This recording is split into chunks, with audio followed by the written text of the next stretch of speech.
I moved in with me nan and Grandad. I was much happier there. Life was good for a while.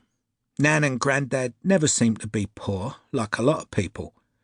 Grandad didn't have a normal job, but sometimes he'd come home with lots of money and give me some.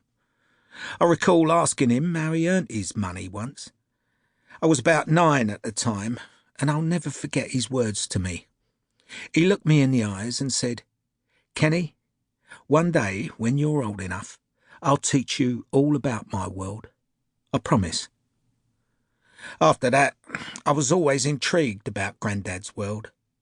Sometimes he'd go missing for almost a week, but Nan never seemed too concerned when I asked if Grandad was okay. "Your Grandad's fine, boy. He's on a bit of work," she'd chuckle. Tragedy struck first, just after my 10th birthday.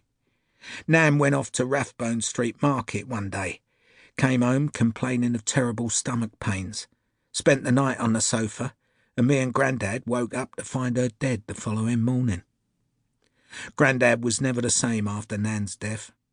He lost his sparkle, seemed to give up on life and earning money. He rarely ate and started eating the whiskey. Would sit in his favourite armchair and drink a whole bottle before lunchtime. So I was packed off to live with my mum's sister, Aunt Nellie. Aunt Nellie was nice, lived in Beau. She'd never married, had no kids, but she felt warmer to me than my real mum ever had. She would praise me, show me love by hugging me. Affection, I wasn't used to that. Only my nan had ever hugged me in the past. Not once do I remember my own mother doing so. She never even stepped in when Uncle Pete smashed the living daylights out of me. I was still worried about my Grandad, would regularly visit him, urging him to teach me about his world, like he'd once promised to. Unfortunately, by that time he was unable to piece together a coherent sentence. I was gutted. Even as an 11-year-old, I sensed Grandad's world was destined to be a mystery to me, and that would always haunt me. Then fate struck. My grandfather got rushed into the London hospital one day. It was Aunt Nellie who sat me down and wiped away my tears as she told me he was dying. His liver had packed up on him. I begged Aunt Nellie to let me see Grandad one last time.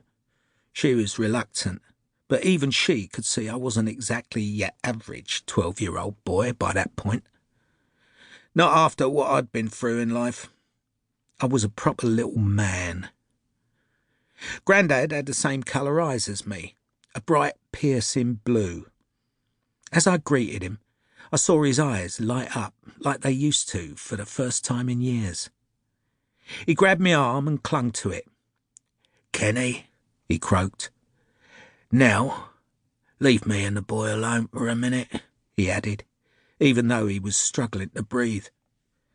Aunt Nellie left the ward, then Grandad smiled, that cheeky smile that I remembered and hadn't seen for ages. "I never told you how I stole a living, did I, boy?" "No, please tell me. I'm old enough now," I pleaded. Grandad held me hand, clasped it like he never wanted to let it go. "You are my prodigy, Kenny. I want you to carry on the Bond name."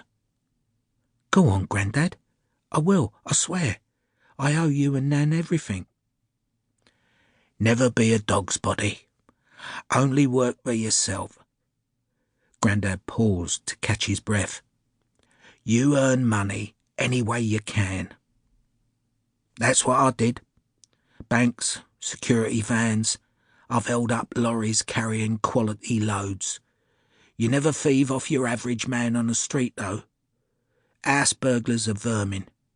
You never rob your own, neither. "Yeah? But how? I wouldn't know where to start." "You'll find ways. You plan. Always be cautious.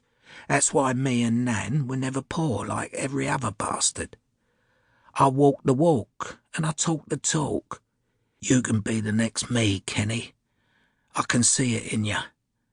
The right road is boring. The wrong road is much more